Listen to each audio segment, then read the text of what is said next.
진짜 아름다운 뒷모습이에요.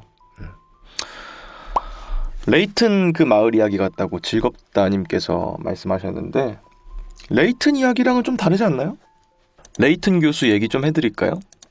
레이튼 교수 이거 발매한 지 10년도 훨씬 넘은 게임이니까 뭐 스포일러긴 하지만 좀 말씀을 좀 드릴게요. 레이튼 교수와 그의 조수인 루크가 있는데요. 레이튼 교수는 워낙 현명한 그런 똑똑한 고고학자입니다.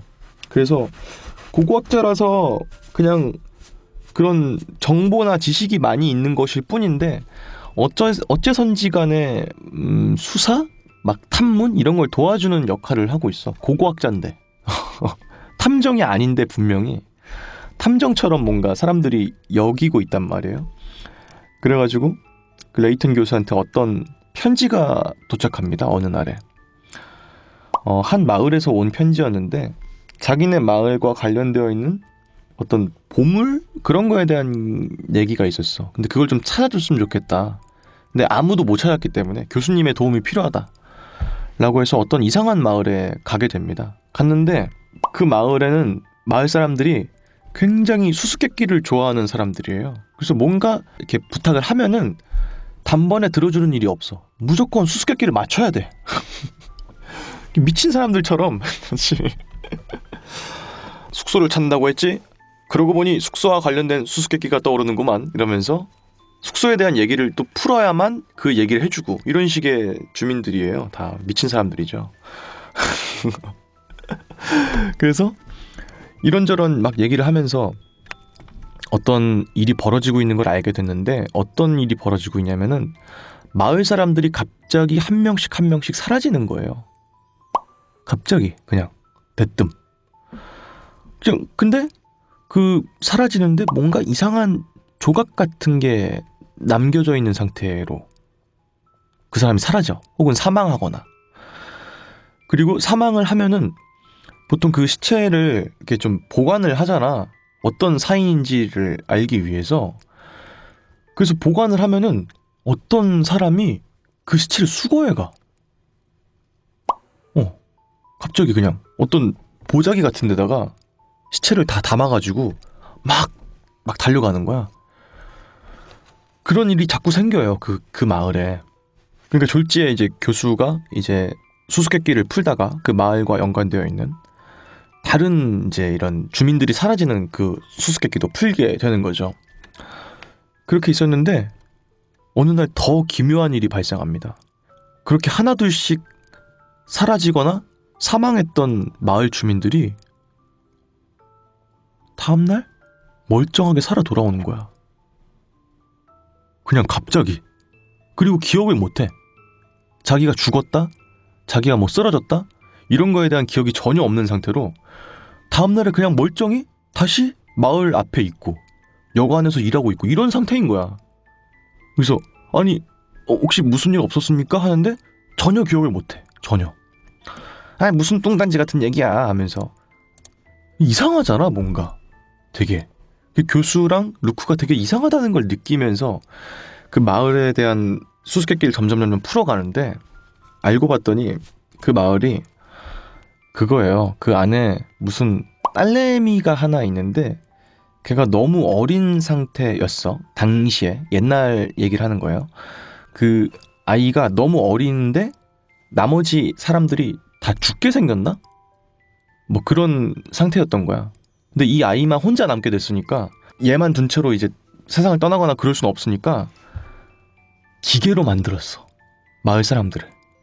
그래서 그 마을에 숨겨져 있는 보물을 찾아달라고 하는 그 부탁이 뭐였냐면은 꼬마 아이 있죠. 걔가 이제 커가지고 거의 성인 정도의 나이가 됐는데 아직까지 마을 밖으로 나가지 못하고 있었어. 레이튼 교수가 이 쪽지를 보고 수수께끼를 풀어서 그 딸내미를 찾는다면은 레이튼한테 맡길 수 있겠다. 이런 생각이 드니까 교수한테 부탁을 한 거였던 거죠. 그러니까 그 마을은 살아있는 사람이 아무도 없는 마을이었던 거야. 그냥 다 기계로만 이루어져 있던 마을인 거야. 사람처럼 생기고 사람처럼 행동하는 기계로만 이루어져 있는 마을이었던 거야. 다. 그리고 한 명 한 명 살인 사건이 일어나고 있다라고 생각했던 게 사실은 살인 사건이 아니라 기계가 노후화가 돼서 멈추는 단계가 온 거죠. 그래서 이제 멈추게 된 거야. 그게 이제 사망이라고 생각한 거지, 사람들은. 레이튼이랑 루크란 조수는. 왜냐면 맥박이 안 뛰니까. 사망했다고 믿을 수밖에 없잖아. 기계인 걸 몰랐으니까. 그 마을에 유일하게 살아있는 사람이 그 공주 같은 그 딸 하나랑 그 아주 오랫동안 그 마을에서 수리하고 고치는, 로봇을 만들고 고치는 그 사람 둘이었어. 그 둘만 살아있는 사람이고 나머지는 다 기계였던 거죠. 그리고 이제 살인사건이 나면은 그 시체 옆에 뭔가 조그만한 기계 조각이 떨어져 있다고 했잖아요. 그게 그 기계의 부품이야. 걔가 노후화가 돼가지고 기계에서 떨어져 나오는 거였던 거야. 그러니까 그 게임 자체가 되게 굉장히 통째로 그냥 반전인 그런 게임이에요. 보통 그런 식의 마을에 가면은 당연히 마을 사람들은 사람이라고 생각하는데 기계였다는 거, 그게 일단 초유의 반전이고요. 두 번째로는 보통 그 시체 옆에 떨어져 있는 그거가 이것 때문에 죽었나 보다 라고 생각한단 말이야. 그래서 레이튼 교수도 처음엔 이게 살인사건의 무기라고 생각했어. 이걸로 새총 같은 걸로 누가 세게 때려가지고 이걸로 죽인 건가? 근데 외상은 없단 말이지? 막 이러면서 추리를 막 했는데 도통 알 수가 없어. 근데 톱니 같은 부품이니까 뭔가 연관은 있겠다라는 생각을 했단 말이야. 근데 알고 봤더니 그게 그 기계에서 떨어져 나온 부품이었던 거지. 그리고 애초에 찾아달라고 했던 그 보물도 진짜 현물의 보물이 아니라 그쪽 마을에 있었던 그 가문의 딸이었다는 거. 그런 게 다 통째로 그냥 다 반전인 그런 게임이에요. 그게 레이튼 교수 시리즈의 첫 번째입니다. 레벨 5라고 하는 게임사에서 만들었고요. 그 게임사는 이제 레이튼 교수가 대박을 치면서 이제 2편, 3편, 4편 막 계속 나오게 되고, 이제 그 레이튼 교수의 딸이랑 아들이 주인공인 게임들도 나오게 되죠.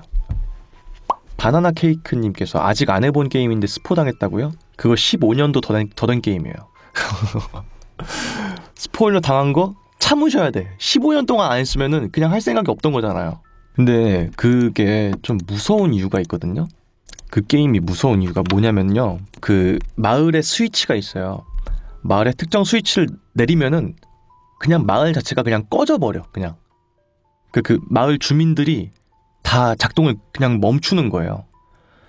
그거를 할까요 말까요 라고 말을 해. 떠나기 전에 그 마을에 대한 보물을 찾았으니까 이제 그 딸을 데리고 나가야 될 거 아니에요.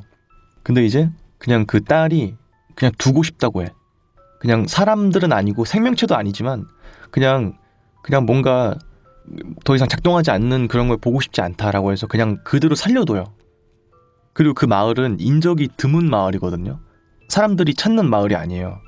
애초에 그 게임이 처음 시작할 때 첫 번째 수수께끼가 마을의 지도를 찾는 게 시작이에요. 처음에 올바른 길을 찾으시오가 첫 번째 수수께끼거든요. 처음에. 그러니까 그 정도로 사람들의 왕래가 아예 없는 거야. 초대장에 나와 있는 지도가 아니면 알 수가 없는 마을인 거죠.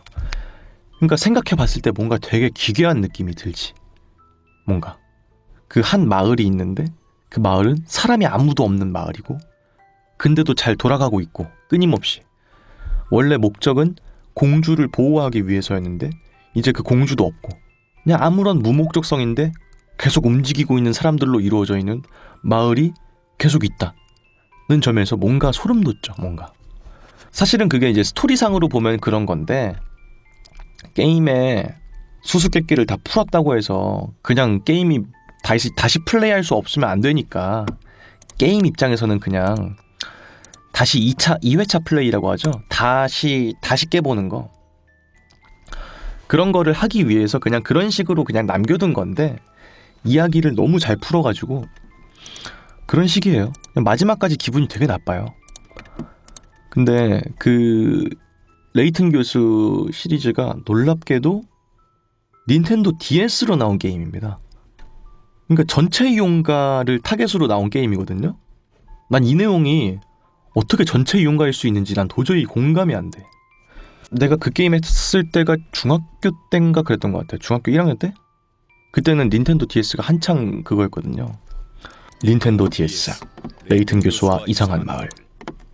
그런 게 되게 그거였는데 애들이 할 내용이 절대 아니거든 그게. 근데 그림체는 좀 귀여워. 그래가지고 뭔가 좀 기괴했다는 생각이 들어요. 근데 더더욱이 기괴한 게 뭔지 알아요? 그 메인 테마가 진짜 기괴해요. 너무 크게 들리면 안 되는데. 들리세요?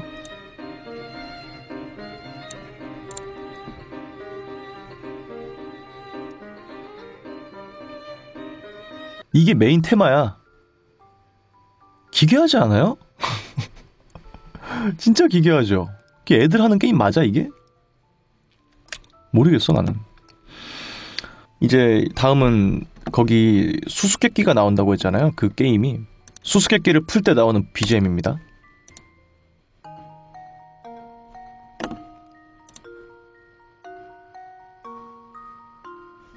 이런 BGM이거든요.